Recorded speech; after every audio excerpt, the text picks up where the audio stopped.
de donde yo me ubico en la cooperación internacional. El primero es que la cooperación internacional, voy a decir esta frase un poco polémica, es la continuación de la guerra por otros medios.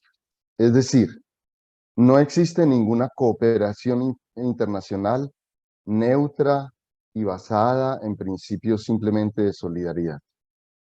La cooperación internacional es un rapport de force, es una relación de fuerzas y de poderes entre quienes hacen donaciones y las reciben o entre quienes cooperan entre sí.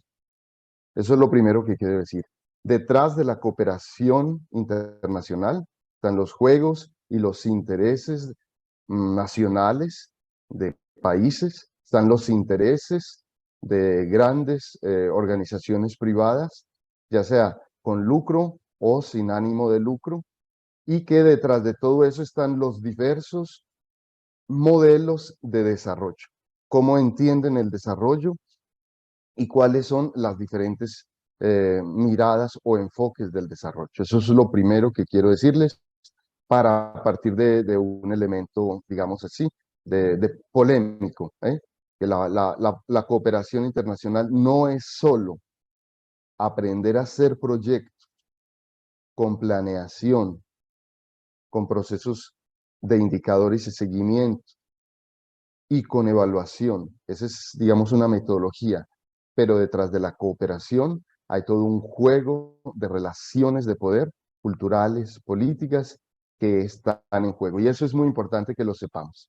El segundo elemento es que precisamente fueron estos grandes artífices de la construcción del sistema internacional contemporáneo, que por cierto en parte ya está en duda, quienes han hecho todo el ejercicio de moldear y construir la arquitectura de la cooperación internacional. Me refiero que esencialmente fueron los actores que ganaron la Segunda Guerra Mundial y sus aliados los que construyeron la cooperación internacional inicialmente para una relación horizontal con sus aliados, para la reconstrucción de Europa y posteriormente para tener influencia y hacer todo un trabajo de proyección de su mundo, de su desarrollo, de su economía en sociedades que en ese momento se llamaban del tercer mundo, hoy son sociedades del sur global. En ese sentido, la cooperación internacional desde el origen se presentó más como una, eh, como, estoy viendo que no está moviéndose el, el, el PowerPoint, voy a cambiarlo un momento, pero internet.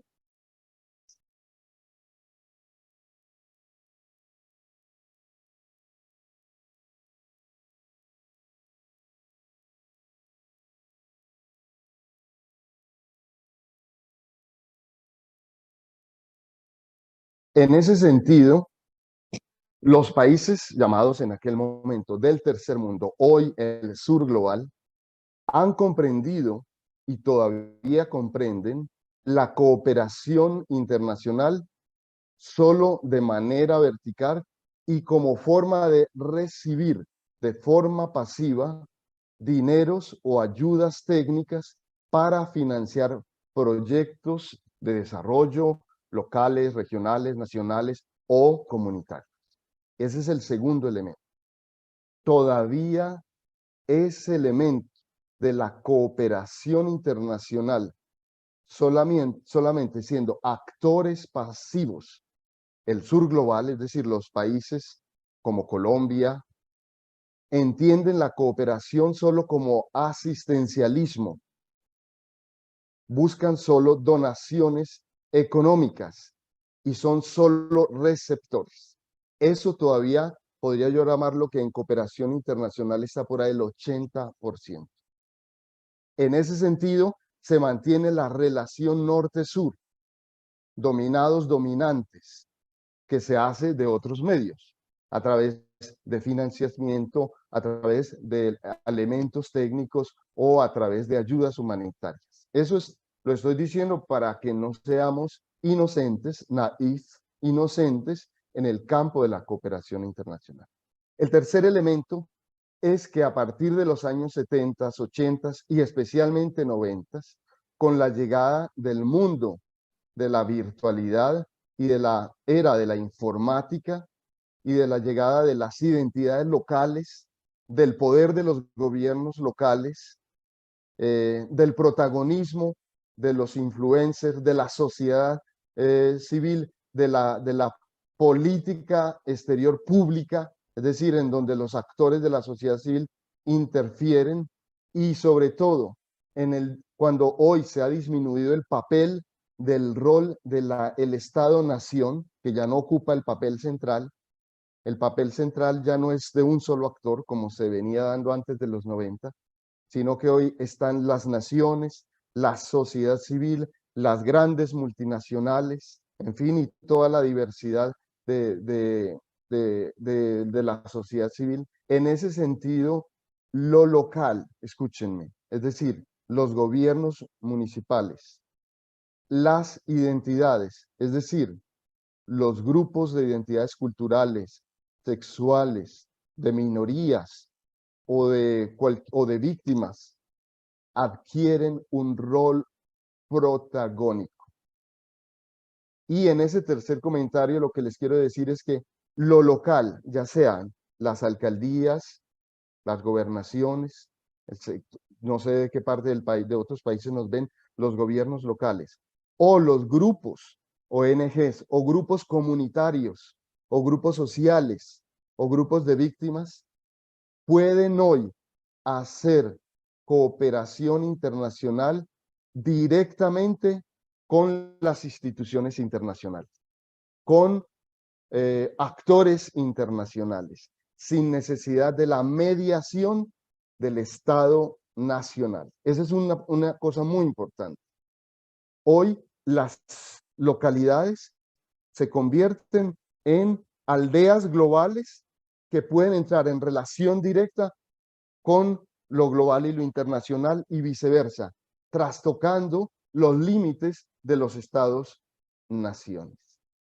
En ese sentido, finalizo esta introducción, el sur global, las voces de comunidades que no han tenido participación en el escenario de las políticas exteriores de los estados, las voces minoritarias, las voces no escuchadas, las voces excluidas, hoy pueden salir gracias a la virtualidad, gracias a un mundo de comunicación e interconexión, a relacionarse en cooperación con otras voces, y eso es todo un campo para desarrollarse en la cooperación internacional. Creo que ese es el lugar más interesante.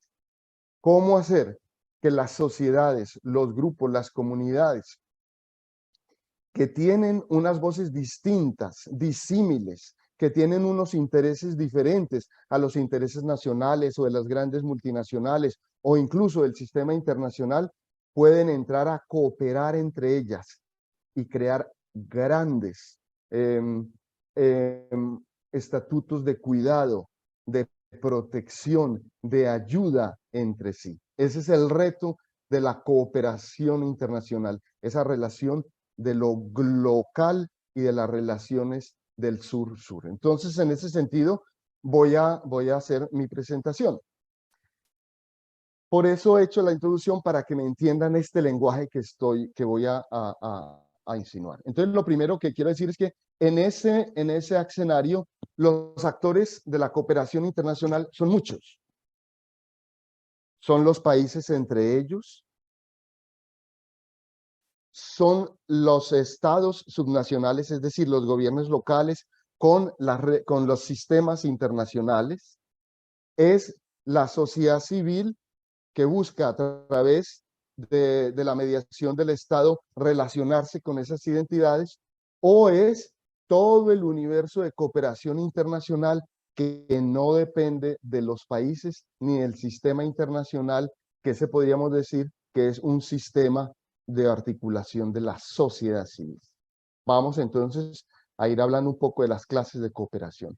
Entonces está la cooperación centralizada, es decir, que es de carácter oficial. Ustedes entran al Ministerio de Relaciones Exteriores y buscan el Departamento de Cooperación Internacional, y ahí ustedes verán cómo desde el Ministerio de Relaciones Internacionales a ustedes los pueden guiar para hacer sus proyectos, o, o la nación misma puede ubicar sus proyectos en relación directa con el sistema. Es decir, el centro es el Estado el que lleva de alguna manera aquí la iniciativa. La otra clase de cooperación es la descentralizada, que es la que pueden llevar las alcaldías, los gobiernos locales o las organizaciones privadas, puede ser la universidad, pueden ser las empresas, pueden ser las comunidades, pueden ser las asociaciones, y esa es diferente. Entonces hay una centralizada y otra descentralizada. En ese sentido vamos a partir de cuáles son las formas. Una de ellas, en el sentido de la relación centralizada, vemos la relación bilateral, es decir, la relación entre dos naciones. Y yo creo que aquí hay una ventana de oportunidades. La mejor cooperación que permite el desarrollo y la paz entre las naciones es la paz regional. Por eso Colombia, por eso la universidad, por eso su agrupación, su comunidad, su identidad o la asociación a la que usted pertenezca, busque primero como partner los grupos, entidades, naciones o gobiernos locales de las fronteras. Hay que desarrollar la cooperación bilateral, es decir, cómo podemos relacionarnos con Colombia y Ecuador, porque ahí hay unos canales, unos problemas y unas cuestiones comunes, con Venezuela, con Panamá, con Brasil, con Perú, con América del Caribe, que nosotros tenemos casi 1 millón de kilómetros de relaciones con las islas del Caribe, en todo ese, y con algunos países de Centroamérica. Es entonces, puede ser que lo hagamos de forma vertical, es decir, hacemos una relación de un país que busca ser donante y uno que busca ser el receptor. Esa es una de las formas, ¿no es cierto? O lo podemos hacer de forma horizontal, es decir, los países nuestros nos ponemos de acuerdo y dependiendo de nuestras capacidades ofrecemos a otro país éxitos técnicos o buenas prácticas que hemos visto en nuestras naciones, en nuestras comunidades, en nuestras sociedades, y las brindamos a otros y ellos a la vez nos brindan a nosotros. Entonces, en esta relación bilateral es muy importante pensar una relación siempre con los países, las comunidades fronterizas. Esa es nuestra región, es nuestro lugar natural. Existen además unas relaciones de cooperación que son triangulares, es decir, Alemania se une con Colombia y Cuba para realizar procesos de cooperación. Ese donante internacional que pertenece al primer mundo normalmente acude como donante con beneficios económicos o técnicos o de ayuda, y los otros dos estados viven relaciones o problemáticas similares, y al estado central, a ese estado donante, le interesa tener esa cooperación entre Colombia y Cuba. Esa es otra forma. Fíjense que en este modelo se sigue manteniendo lo que les dije en el primer comentario. Son las sociedades postindustrializadas y más ricas las que fungen en este modelo siempre como donantes.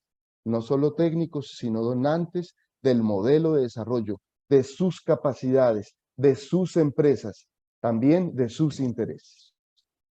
Aquí tenemos entonces esa relación. Entonces ya sabemos, existe una relación que es vertical, es el norte, el sur, que es lo que yo les digo a ustedes, que es de alguna manera, una forma de dominación del modelo de desarrollo, y entiéndase por modelo de desarrollo, formas de producción, formas o presencias de tecnologías o de intereses de esas naciones con respecto a otras que quieren que se activen unas capacidades para que ellos puedan invertir, para que ellos tengan mejor sus capacidades en dicha nación. Por eso es de carácter vertical.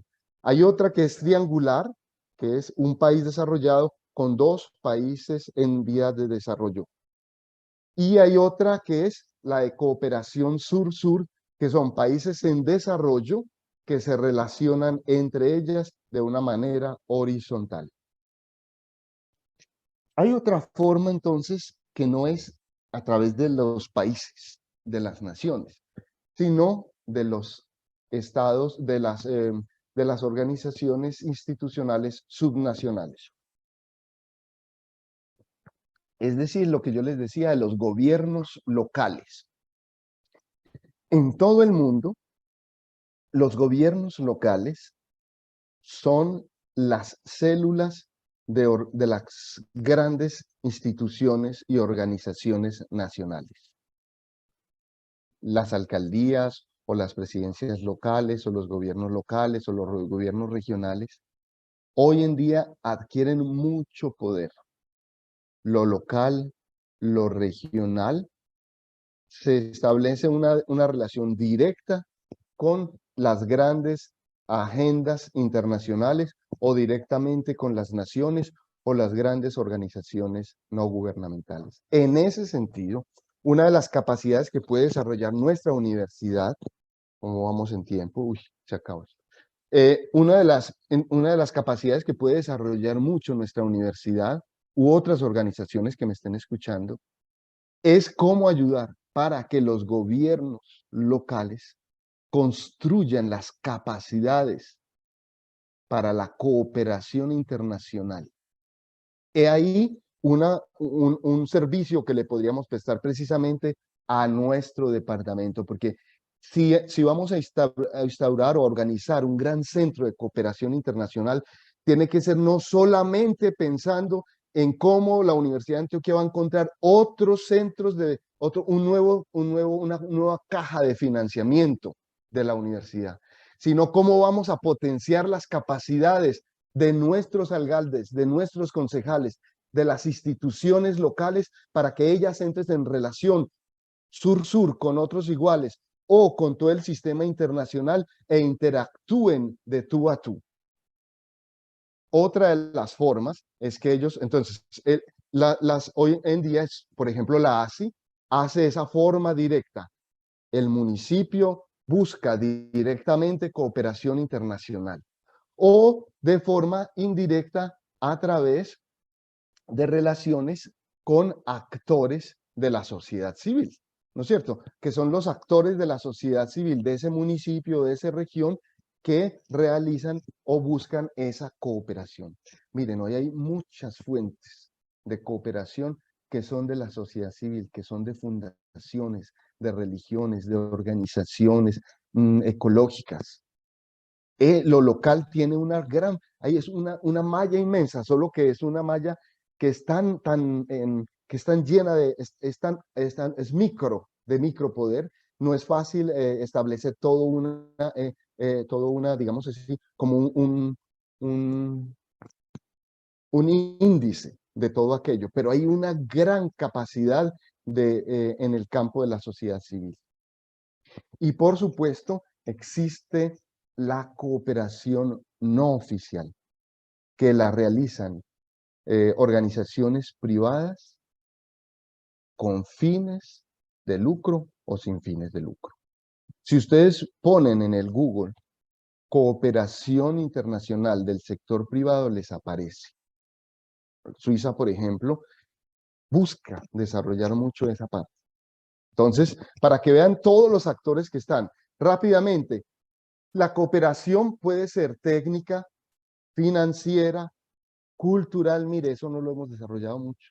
Cooperación por la paz, mire todo lo que podríamos nosotros mostrar en estos laboratorios de paz que estamos viviendo en Colombia, por ayuda alimentaria o por la ayuda humanitaria o emergencias que es tan importante en el momento de catástrofes nacionales con la naturaleza, hoy que estamos viviendo todo este gran reto del cambio climático y la crisis ambiental.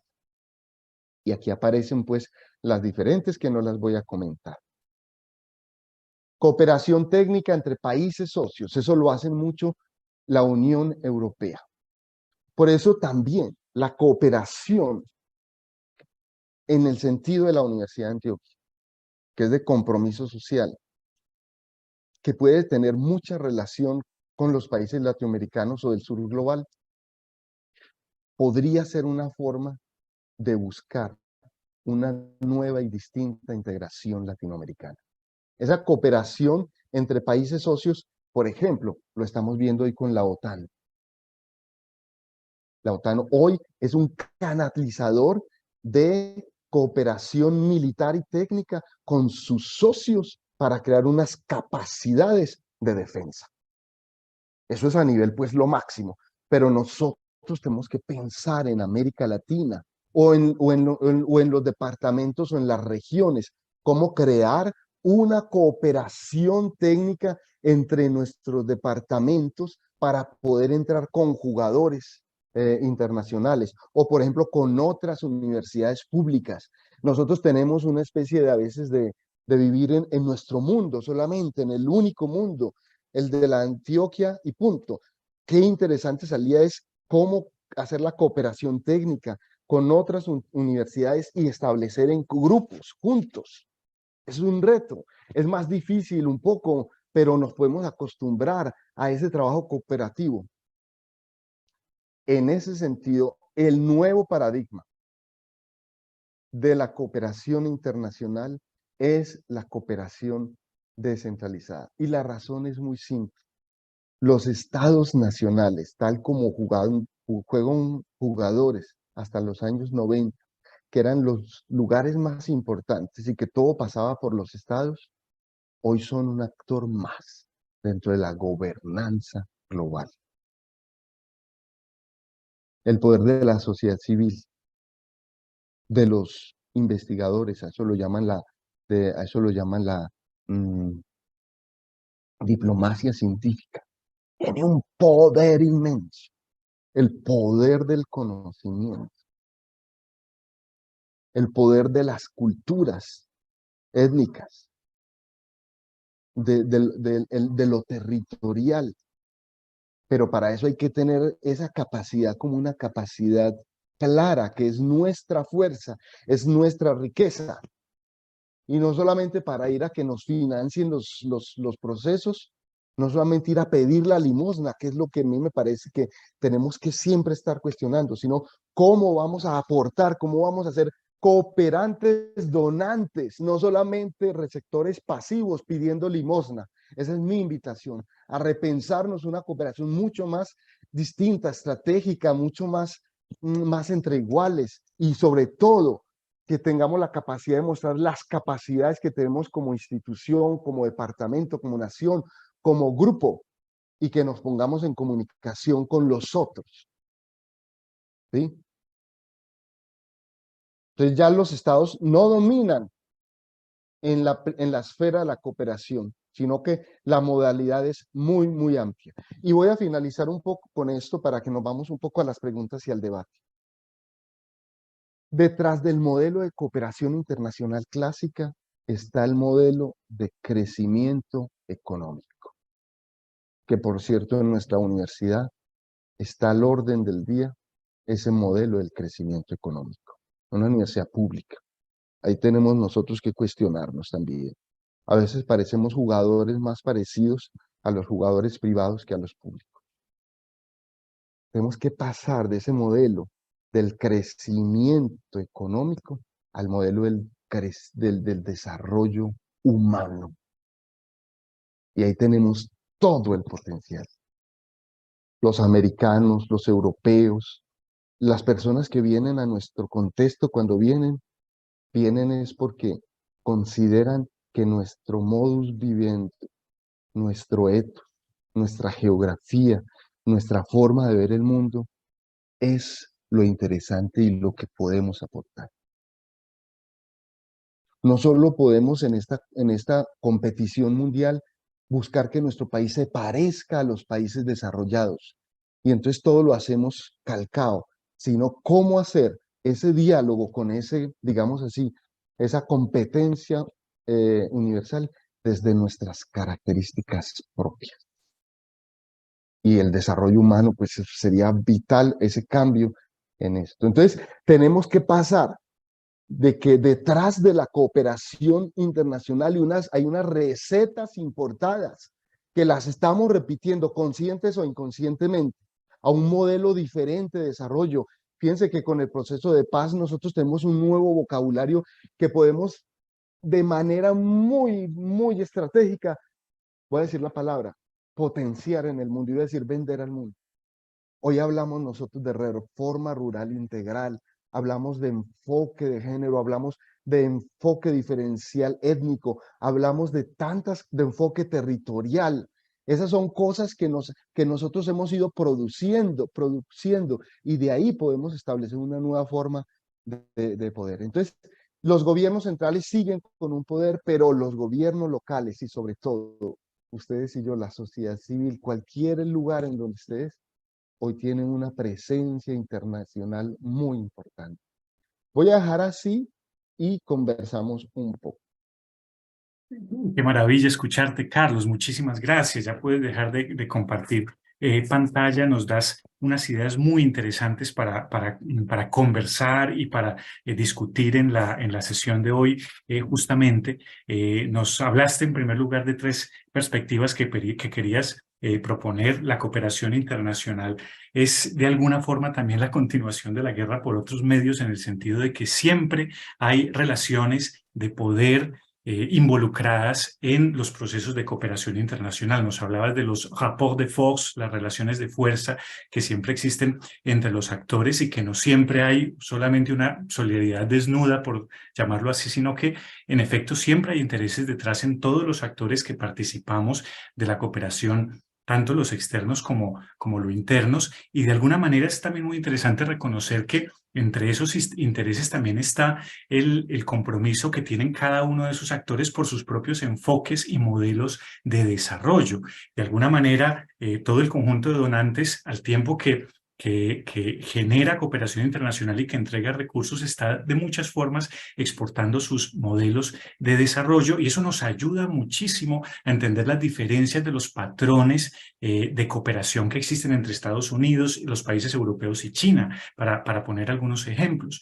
Nos contabas que los artífices de la cooperación internacional, más bien los artífices de la construcción del sistema internacional después de la Segunda Guerra Mundial, fueron al mismo tiempo los arquitectos de la actual arquitectura de la cooperación internacional, y esos arquitectos promovían unas relaciones muy horizontales entre aliados, pero bastante verticales hacia el tercer mundo, hoy sur global, unas transformaciones que en los últimos años ya han avanzado enormemente. En ese momento, esos actores del sur global eran pensados como actores mucho más pasivos y se pensaban en su participación desde el asistencialismo. Grandes transformaciones han venido en ese sentido en los últimos años. No debemos ser inocentes, nos decías, Carlos, y es una frase muy importante. Y nos hablabas de las grandes transformaciones en el campo de la cooperación internacional desde la década de los 70 en adelante, con la llegada de la informática, de la virtualidad, con el aumento de poder de los gobiernos locales y de la sociedad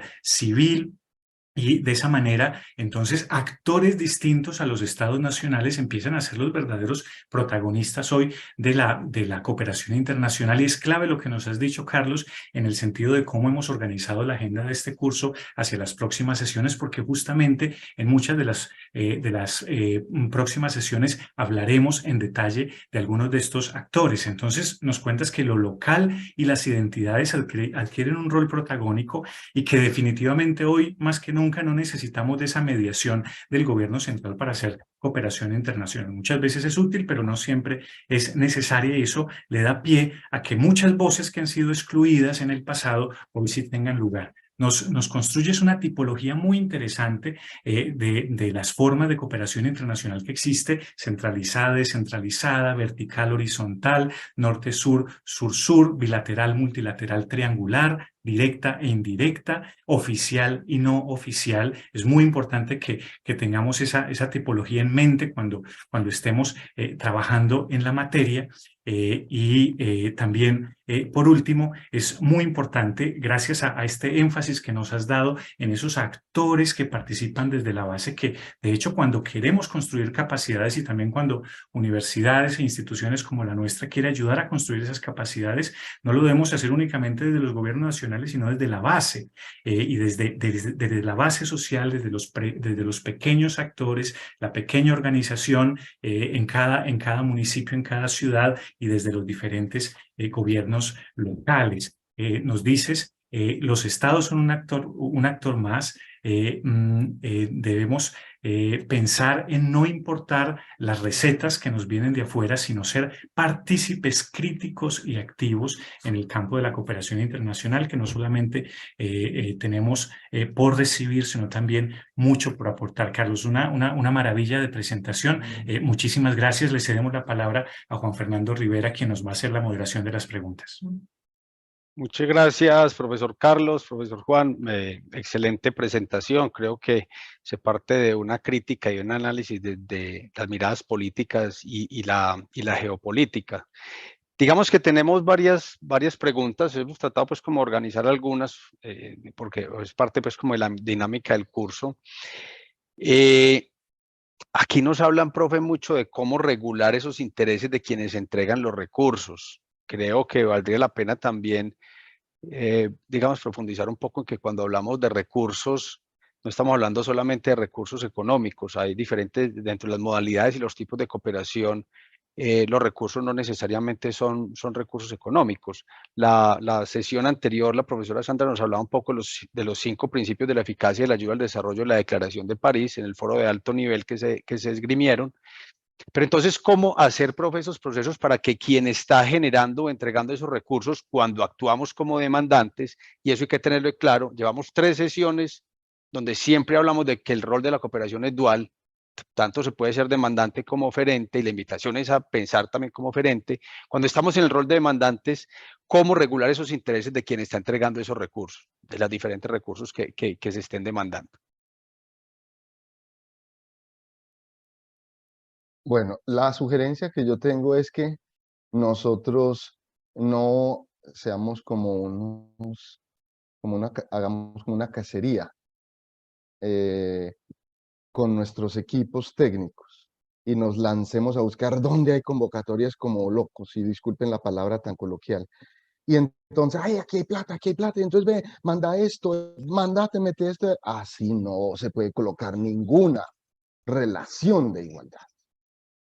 Una convocatoria no se hace con 8 días o a las carreras, aunque se tenga técnico y meta que hay plata, que ya nos dijeron que va a haber. No, así no.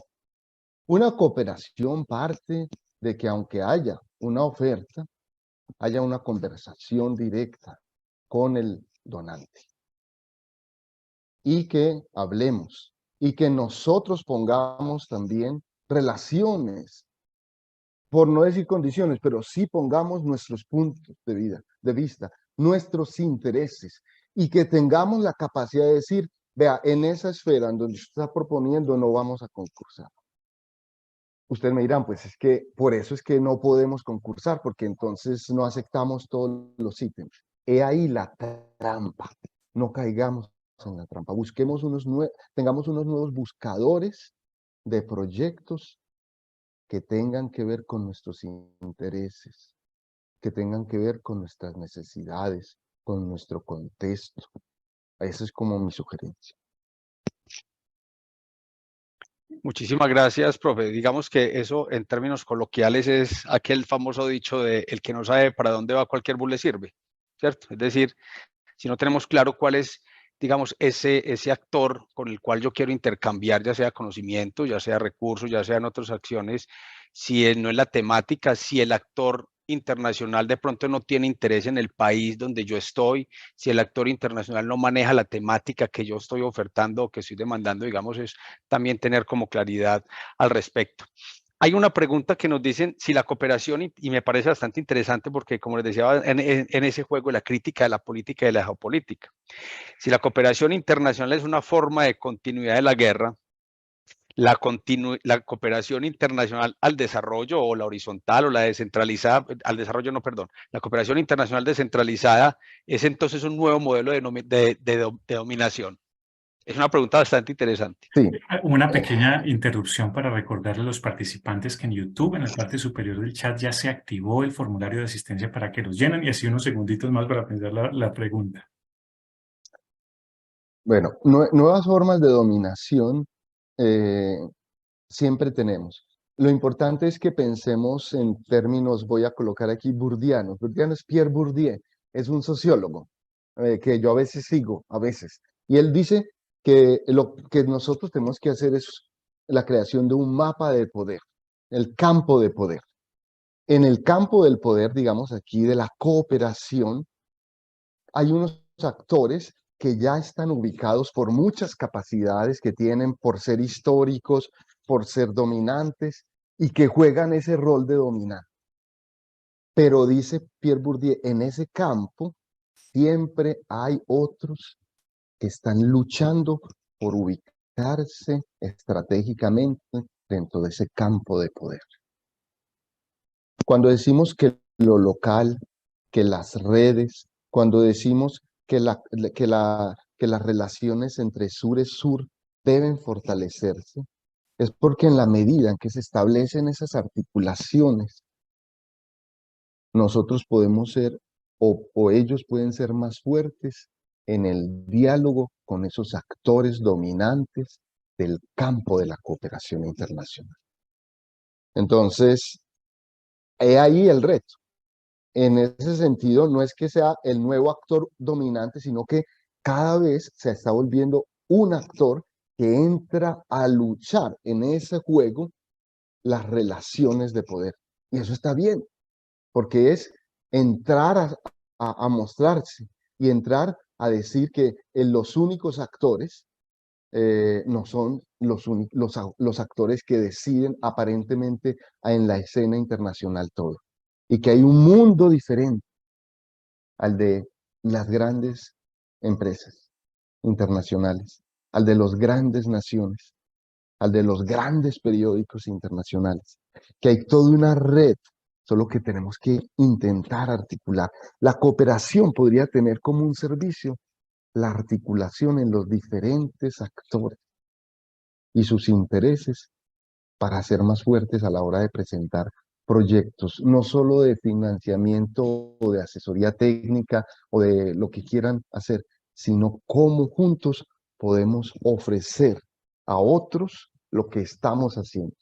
Y en ese sentido, estoy seguro que la cooperación es mucho más interesante y poderosa, porque esta cooperación entre iguales es una cooperación que nos ayuda a recuperar o por lo menos a fortalecer una cosa que es de la psicología, pero no importa, digamos, que el amor propio. Buena parte de los grupos que han estado invisibilizados o de las prácticas científicas, de las prácticas de los saberes, hay muchos saberes invisibilizados, hay muchos actores, y si están juntos, pueden ser más fuertes para hablar de su otra concepción de saberes, de su otra concepción de cultura, de su otra concepción del desarrollo, de su otra concepción, no del desarrollo, sino como alternativas al desarrollo. Muchas gracias, profesor Carlos. Tenemos, digamos, espacio como para otras dos preguntas. Una, pues, digamos, muy relacionada con estos temas que usted termina hablando de ese colaborar juntos, ¿cierto? De ese poder como identificar en esos cercanos inicialmente, en esas fronteras, algunas soluciones a problemáticas que siendo comunes pudiéramos adaptar también y empezar a compartir. Es lo que de los años 70 se ha venido hablando a partir del Plan de Acción de Buenos Aires, en la Conferencia 70 de Naciones Unidas, cuando sale la cooperación, el famoso PAVA, Plan de Acción de Buenos Aires, la cooperación técnica entre países en desarrollo, que después se convierte en la cooperación sur-sur. Y en ese orden de ideas, o hace ese tránsito a la cooperación sur-sur, y en ese orden de ideas, digamos que se empieza a mirar esas posibilidades de otras alternativas y otras modalidades de cooperación. La pregunta es, y pensaría que no, pero pues creo que es importante abrir el debate. ¿Las diferentes modalidades de cooperación no pierden vigencia, o sí? Miren, las formas de cooperación siempre están como, escuchen la palabra que les voy a decir, como cajas de herramientas. También puede ser estratégico, en un momento dado, establecer la cooperación internacional con un gran donante de los países de primer mundo o de sus instituciones. El problema no está en estigmatizar el poder de los grandes contra los pobres, no es esa dualidad, sino que los instrumentos que nos dé la historia de la cooperación internacional, cojámoslo como una caja de herramientas. Pero miren, hagámoslo, ¿saben ustedes para qué?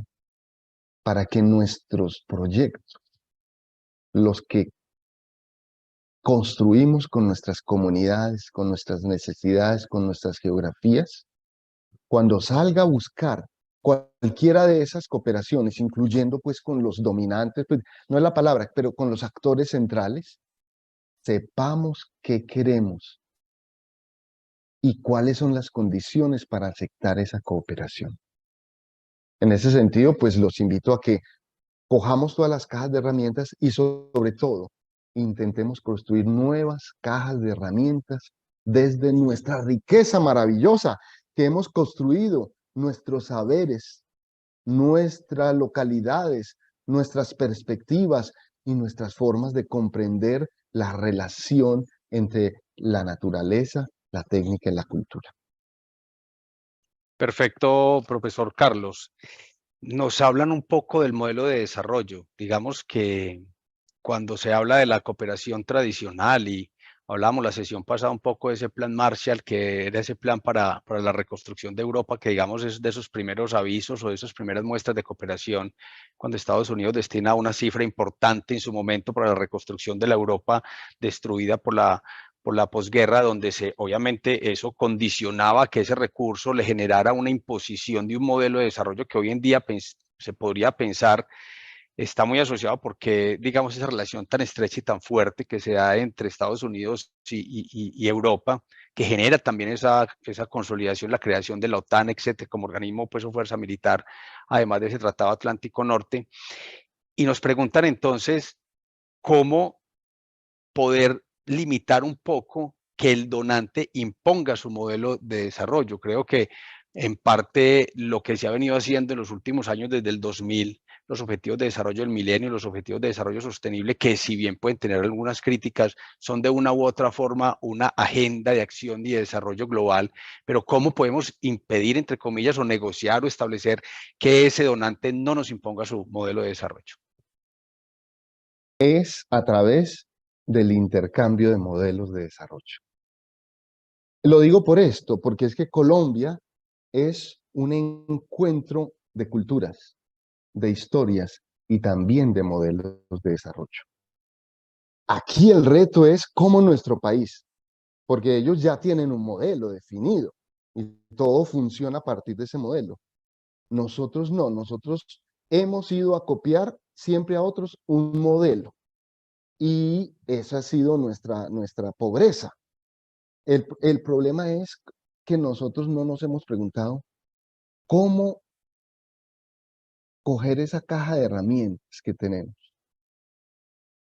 que es todos los saberes ancestrales que tenemos, todas esas riquezas plurilingüísticas, culturales, geográficas, cómo dialogar con esa tradición europea y norteamericana. Y sobre todo, cuál es el sueño que nosotros queremos construir para nuestras comunidades. Si ellos tienen claro que nosotros en parte somos un eje de esa tradición occidental de desarrollo, pero que a la vez somos un encuentro con ese mundo que éramos, y que en ese encuentro de lo que éramos, con el encuentro con el mundo europeo y americano, somos otra cosa, y que esa característica de que somos otra cultura, otra, y que nosotros lo tenemos más o menos claro, vea, cualquiera dialoga con nosotros en una relación entre iguales, cuando nos ven con claridad en nuestro proyecto. Por eso el empoderamiento de qué es lo que queremos, cómo entendemos lo que les decía, esa relación de la naturaleza, la técnica y la cultura, y cualquiera, así sea el donante más poderoso, cuando nos escuche y nos vea convencido, puede decir, no le vamos a funcionar a eso, pero nos va a respetar. O sí nos va a funcionar, porque lo vemos a usted convencido y a su comunidad y a su grupo, y esto no, antes incluso nos parece interesante su nueva caja de herramientas para pensar otras sociedades como las suyas. Entonces aquí el primer trabajo que tenemos que hacer es nosotros.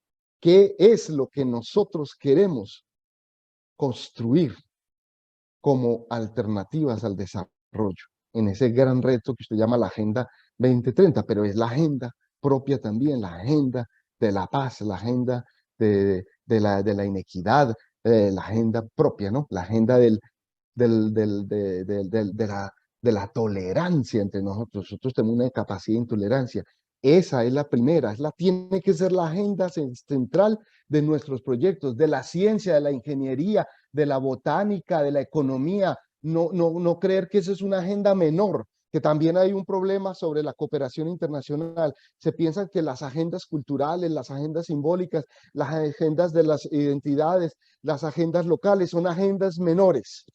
Pues no, son agendas que son tan respetables como las otras agendas, y la ciencia, el conocimiento debe estar al servicio de esa agenda, que es una agenda que es la agenda de la sociedad, de las personas, de nuestras comunidades, tal y como son. No somos el primer mundo, así tengamos el metro, así tengamos aspiraciones a ser de actores internacionales muy importantes. No lo somos en este momento, pero tenemos potencia para crear capacidades que nos permitan, que nos respeten en ese diálogo de cooperación, pero no solo de cooperación, sino de política exterior, de ciencia y tecnología, en fin. Muchas gracias, profesor Carlos, por su presentación, por dar, digamos, orientaciones a las preguntas que vamos construyendo y confeccionando. Son muchas preguntas las que ustedes nos hacen, y lo que hacemos es poder ir recogiendo y confeccionando las preguntas alrededor. Hay dos temas aquí que creería pudiéramos dar, pues, digamos, como la respuesta directa.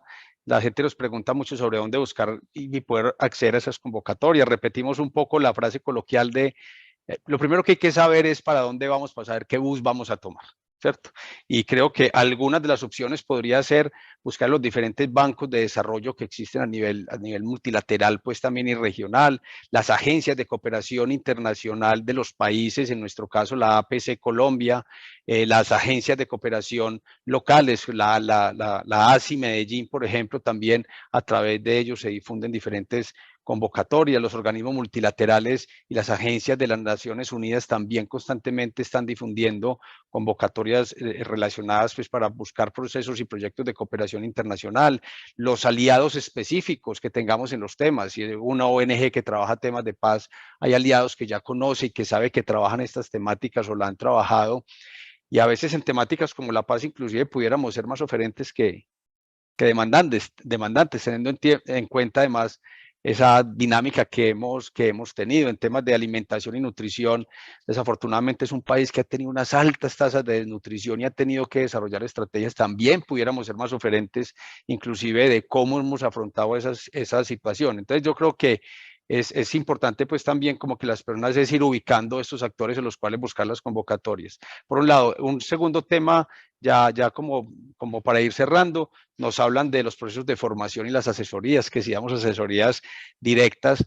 Yo creo que este curso nos ha mostrado como universidad las capacidades que estamos teniendo, las posibilidades que tenemos además, y creo que de la Facultad de Ciencias Económicas, la Facultad de Derecho, la misma Dirección de Relaciones Internacionales y en sí la universidad vamos a tener que plantear y replantear muy bien estos temas de cooperación en temas de formación. Recuerden que la intención es ofertar un diplomado posteriormente, ya profundizando muchísimo más con prácticas, con lecturas, con acciones más importantes alrededor de estos temas, posiblemente pues también estudios superiores.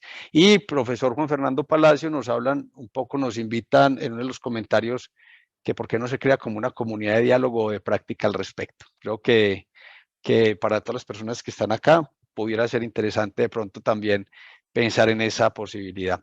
De nuevo, profesor Carlos Alberto, muchísimas gracias, seguimos en contacto. A todos les informamos que se van a estar, cada lunes o martes se van a estar enviando los links de las presentaciones que se dan la semana anterior para que se pueda tener acceso a ellos, y me imagino que ya finalmente cuando terminemos todo el curso vamos a tener un gran repositorio donde van a reposar las 11 sesiones. Muchísimas gracias, profesor Carlos, profesor Juan, Raquel, te doy la palabra para cerrar el espacio. Bueno, profesores Juan Fernando Palacio, Juan Fernando Rivera y claramente a nuestro experto del día, profesor Carlos Alberto, muchísimas gracias por estar con nosotros el día de hoy. A nuestros casi 900 asistentes, para nosotros es una alegría poder compartir con ustedes estos temas tan interesantes que con seguridad son un gran aporte para nuestro país y para nuestra región, para potenciarnos cada vez más como región. Y bueno, pues entonces quiero recordarles la asistencia para los que no la hayan llenado. En los chats estuvimos compartiendo los links. Les recuerdo entonces que el martes 27 de abril vamos a tener un tema muy importante, marco estratégico de los objetivos de desarrollo del milenio y los objetivos de desarrollo sostenible. Creo que va a ser una sesión demasiado interesante que nos va a dar también una teoría interesante para seguir continuando con este curso corto de cooperación internacional. Bueno, entonces les recuerdo, el lunes es festivo acá en Colombia, entonces no se les vaya a olvidar, martes a las 5 p.m. Se conectan igualmente por el canal de YouTube de UD Arroba. Quiero agradecer a UD Arroba por su apoyo, el apoyo que hemos, disculpen, el jueves 27. Estoy un poquito adelantada, jueves 27, y el martes siguiente es el que tenemos puente. Entonces, jueves 27 nos vemos para el marco estratégico de los objetivos de desarrollo del milenio y los objetivos de desarrollo sostenible. Quiero agradecer entonces a UD Arroba porque nos ha estado acompañando. Ellos son un área de la Universidad de Antioquia que desarrolla procesos formativos, nos apoya en toda la creación de cursos virtuales y bueno, pues ha estado acompañándonos tanto a la Facultad de Ciencias Económicas como a la Dirección de Relaciones Internacionales para que este curso se lleve de la mejor manera. Bueno, la Universidad de Antioquia en sus 220 años quiere pues entonces de nuevo agradecerles a ustedes por su vinculación a este espacio. Muchísimas gracias a todos.